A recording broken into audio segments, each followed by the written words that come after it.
Assalamualaikum teman-teman. Ayo duduk yang rapi ya. Kita mulai kegiatan hari ini. Ayo, mana tangannya? Ustazah mau ngajak kalian tepuk-tepuk dulu, oke?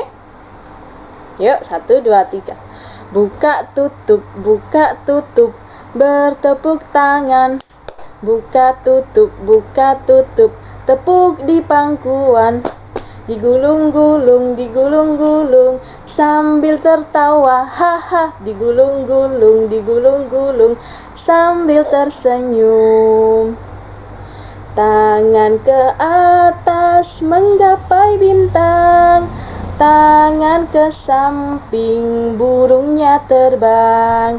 Tangan ke depan bertepuk tangan, tangan diangkat, ayo berdoa. Jika aku berdoa, aku angkat tanganku dengan suara lembut, tidak berteriak. Berdoa sungguh-sungguh agar dikabulkan segala permohonan hamba yang beriman. Tangan di atas, kepala ditundukkan. Kita berdoa sebelum belajar. Bismillahirrahmanirrahim.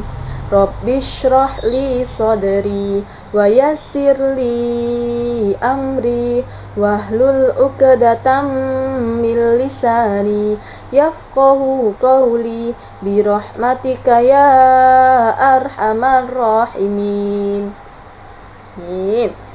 Oke, alhamdulillah kita sudah berdoa ya. Semoga nanti kalian dapat menerima pelajaran dengan baik. Oke, sekarang Ustazah mau mengajak kalian untuk mengingat-ingat lagi tentang Pancasila ya. Oke. Pancasila. 1. Ketuhanan yang Maha Esa, simbolnya bintang. 2. Kemanusiaan yang adil dan beradab, simbolnya rantai. 3. Persatuan Indonesia, simbolnya pohon beringin. 4. Kerakyatan yang dipimpin oleh hikmat kebijaksanaan dalam bermusyawaratan perwakilan. 5. Keadilan sosial bagi seluruh rakyat Indonesia. Jadi kalian sudah membaca sama Ustazah bersama-sama ya, membaca Pancasila. Oke, sebelum kita masuk ke pembelajaran hari ini, Ustazah mau ngajak tepuk lagi, tepuk semangat ya.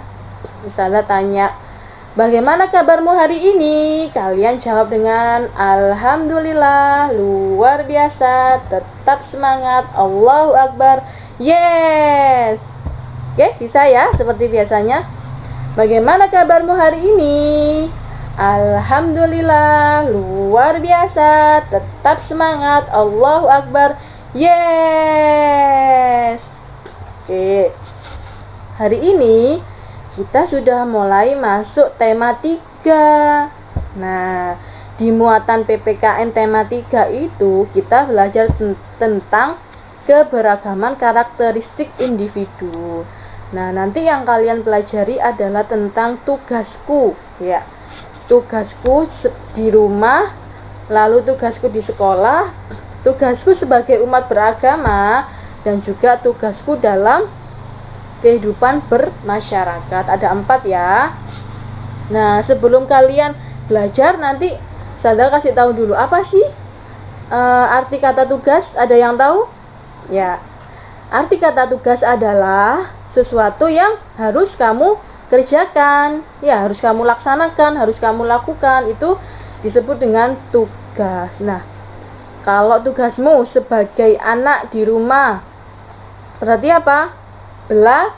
Belajar, membantu orang tua, berbakti pada orang tua, itu tugasmu sebagai anak di rumah. Kalau tugas sebagai anak di sekolah, tugasnya apa?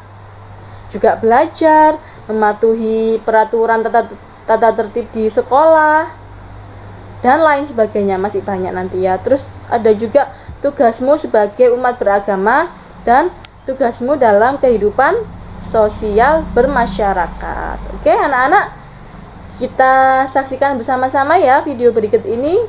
Silakan. Oke ya, yang pertama kita bahas adalah tugasku di rumah. Setiap anggota keluarga memiliki tugas dan tanggung jawab masing-masing. Misalnya ya, ibu menyiapkan makanan, ayah membersihkan kebun, dan anak membantu pekerjaan rumah. Tugas anggota keluarga itu berbeda-beda. Setiap tugas dilaksanakan sesuai dengan kemampuan ya. Kan kalau anak kecil kemampuannya masih tidak bisa yang berat-berat, yang ringan-ringan dulu. Nah, setiap anggota keluarga harus saling bekerja sama. Dengan bekerja sama atau berbagi tugas, semua pekerjaan di rumah dapat lebih cepat diselesaikan. Nah, ini ada cerita ya. Siti anak yang rajin. Setiap pagi, Siti bangun sendiri. Siti langsung merapikan tempat tidurnya. Siti, Ali, ayah, dan ibu kemudian berkumpul untuk melaksanakan ibadah bersama. Setelah itu, ibu memasak sayur untuk sarapan. Siti membantu ibu menyiapkan sarapan. Ayah mencuci motor. Ali membantu ayah. Nah, ini ya, di sini ada tugasnya sendiri-sendiri. Ayah tadi apa tugasnya? Ya, ayah mencuci sepeda motor. Ibu menyiapkan sarapan. Nah, Siti merapikan tempat tidur, lalu membantu ibu menyiapkan sarapan. Kalau ayah, maksud Ustazah, kalau Ali membantu ayah mencuci motor. Nah, ini ya. Anggota keluarga Siti terdiri dari ayah, ibu, Siti, dan Ali. Keluarga yang terdiri dari ayah, ibu, dan anak disebut keluarga inti. Setiap anggota keluarga memiliki tugas dan tanggung jawab masing-masing. Setiap tugas dilaksanakan sesuai dengan kemampuan. Ini ya, manfaat pembagian tugas di rumah, yaitu yang pertama, melatih sikap disiplin, belajar bertanggung jawab terhadap tugasnya.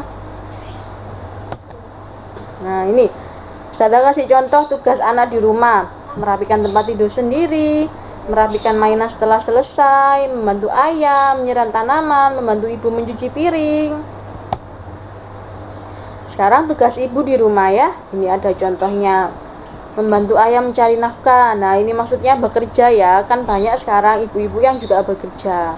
Merapikan rumah, lalu membimbing anak belajar atau mendampingi anak belajar. Ada juga menyiapkan makanan.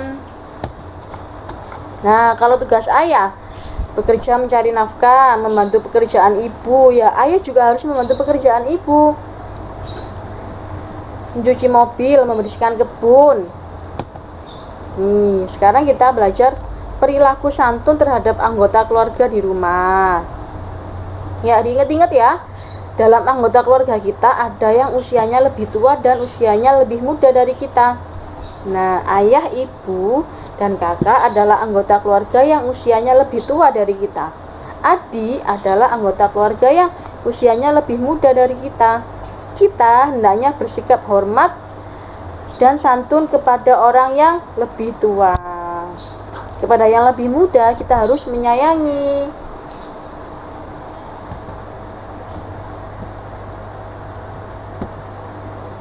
Nah, sekarang sikap terhadap saudara dan teman. Kita harus memiliki sikap santun ya dan adil terhadap saudara atau teman. Dengan sikap santun dan adil, kita akan disayang oleh saudara dan teman.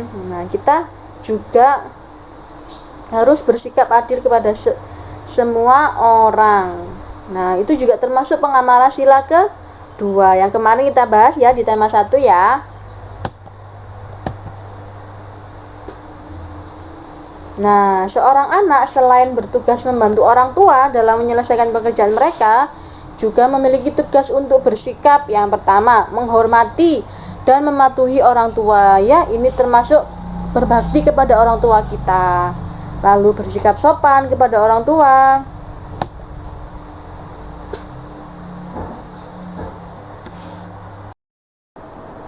Nah, sekarang kita belajar tugasku di sekolah. Yang pertama yaitu mengelompokkan teman di sekolah. Di sekolah ada siswa laki-laki dan ada juga siswa perempuan. Anak laki-laki disebut putra, anak perempuan disebut putri. Nah, kita hendaknya saling menghormati ya, baik kepada teman laki-laki atau kepada teman perempuan. Nah, sekarang kita bahas perbedaan kegemaran di sekolah. Di sekolah kamu kan punya banyak teman. Nah, di antara teman-temanmu itu pasti mempunyai kegemaran yang berbeda-beda. Ya, salah satunya contohnya adalah misalnya warna kesukaan. Pasti punya warna kesukaan yang berbeda-beda kan? Mempunyai makanan yang berbeda-beda, makanan kesukaan yang berbeda-beda, kesukaan yang berbeda-beda. Ya, kegemaran itu hal yang disukai. Meskipun berbeda kegemaran, kita hendaknya saling menghargai. Kita tidak boleh mengejek dan mengganggu teman yang berbeda kegemaran dengan kita ya. Jadi kita harus saling menghormati, menghargai. Misalnya kamu suka ekstra menggambar, lalu ada temanmu yang suka ekstra panahan misalnya. Nah, kalian harus saling menghormati, nggak boleh saling mengejek, seperti itu. Nah, selain perbedaan kegemaran tadi juga ada ya perbedaan fisik atau keberagaman agama, suku. Nah, ini beragam artinya banyak macam atau bermacam-macam. Nah, sekarang kita bahas suku bangsa di sekolah, keberagaman suku bangsa di sekolah. Di Indonesia ini ada berbagai macam suku bangsa ya. Setiap suku bangsa itu memiliki ciri khas tertentu. Misalnya, pakaian, adat, bahasa, makanan khas, kebudayaan. Nah, teman di kelas kita kan pasti ada yang berbeda suku dengan kita. Nah, meskipun berbeda-beda, kita harus tetap hidup rukun dan saling menghargai. Nah, ini contohnya ya. Ada banyak contohnya, suku Dayak, suku Tionghoa, suku Melayu, suku Jawa, Batak, dan masih banyak yang lainnya lagi. Meskipun berbeda-beda suku, kita harus tetap saling menghormati dan hidup rukun. Contohnya, sikapnya bermain dengan semua teman tanpa membeda-bedakan suku dan agama. Menghormati hobi teman yang berbeda dengan kita, yang seperti saya contohkan tadi ya. Misalnya ada teman yang berbeda ekstra dengan kita pilih misalnya yang English Club, lalu ada teman yang milih panahan atau menggambar. Nah, kita juga tetap harus saling menghormati meskipun berbeda-beda. Nah, jika kita hidup rukun dengan semua orang, kita akan mempunyai banyak teman. Nah, kalian pengen gak punya teman banyak? Siapa yang pengen punya banyak teman? Kalau kita mau punya banyak teman, kita harus hidup rukun, saling menghargai, saling menghormati.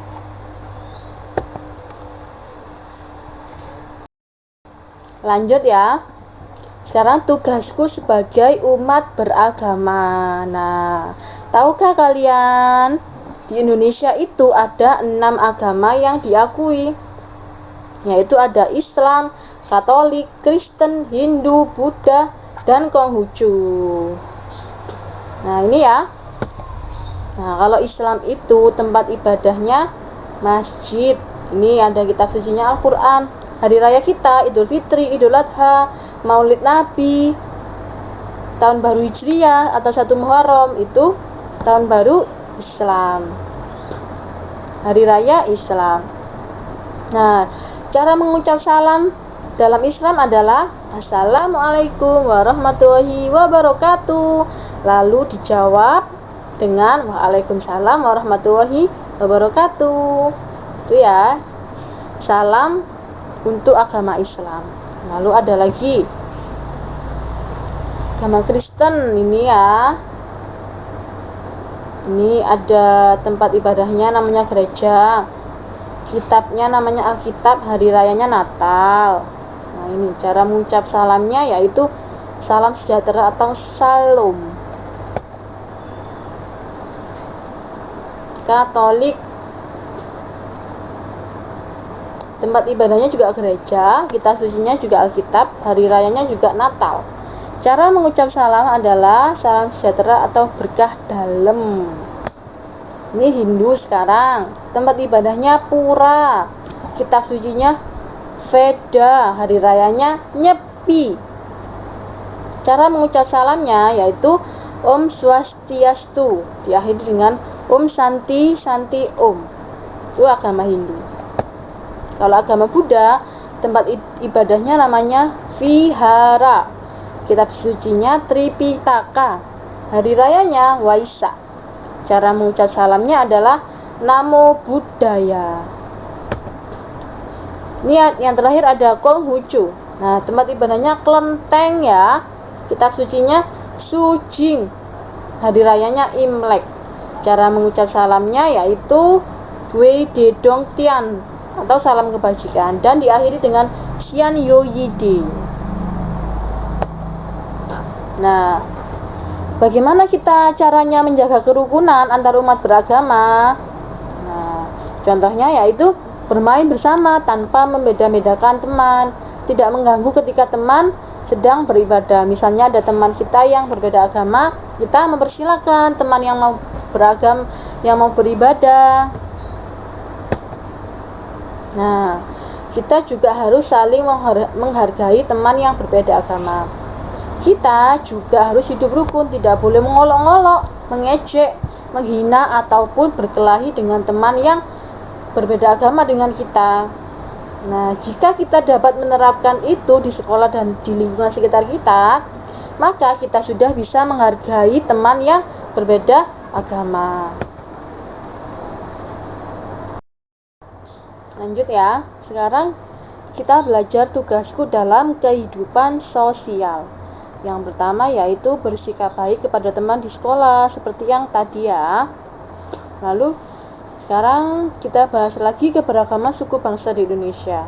Nah, seperti tadi juga, temanmu juga tentu berasal dari berbagai suku di Indonesia. Meskipun demikian, kamu hendaknya tidak membeda-bedakan teman. Kita harus memiliki sikap menghargai dan menerima perbedaan antar teman. Hal itu bisa menyebabkan hidup rukun dan bisa menjaga kerukunan. Nah, ini ya, ini namanya peta Indonesia. Nah, ini di Indonesia itu ada banyak sekali suku-sukunya. Di antaranya yaitu suku Jawa. Nah, suku di Jawa itu ada suku Betawi, suku Sunda, terus suku Baduy, suku Tengger. Itu kalau di Jawa. Kalau di Sumatera ada suku Batak, suku Minangkabau, suku Gayo, suku Melayu. Kalau di Kalimantan ada suku Suluk, suku Tidung, suku Dayak. Kalau di Sulawesi ada suku Bugis, dan ada suku Toli-Toli, suku Minahasa, suku Toraja. Kalau di Papua ada suku Asmat, suku Dani, dan suku Arfak. Nah, meskipun berbeda suku, kita tetap harus saling menghargai. Sekarang kita belajar mengenal perbedaan usia. Yang pertama yaitu usia 0 sampai 12 tahun disebut dengan anak-anak. Usia 13 sampai 17 disebut remaja. Usia 18 ke atas disebut dewasa. Nah, ini ya, ada gambar anak 5 tahun. Ini disebut anak-anak kalau 5 tahun usianya. Kalau ini ada anak gambar orang 16 tahun disebut remaja. Yang terakhir ada gambar pria berusia 30 tahun disebut dewasa. Oke, terima kasih anak Soli-Soliha kelas 2. Jazakumullah untuk hari ini.